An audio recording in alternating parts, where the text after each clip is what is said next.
Hi everyone, this is me doctor Ayana. ഇന്ന് ഒരു ദന്തചക്രത്തിൽ എന്തൊക്കെ പരിശോധനകളാണ് നടക്കുന്നതെന്ന് നമുക്ക് നോക്കാം.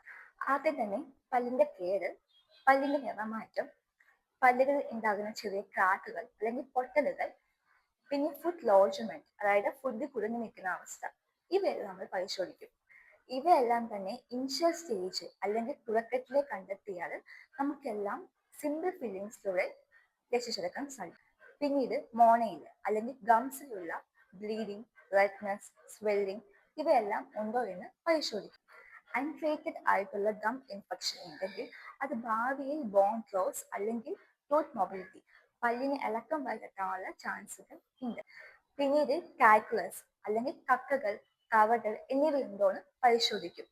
ഇവ കൂടുതലാണെങ്കിൽ സ്കെയിലിംഗ് അല്ലെങ്കിൽ ക്ലീനിങ് നമ്മൾ അഡ്വൈസ് ചെയ്യും.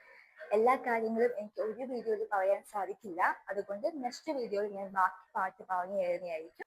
അപ്പോൾ save your teeth, save your smile. Thank you.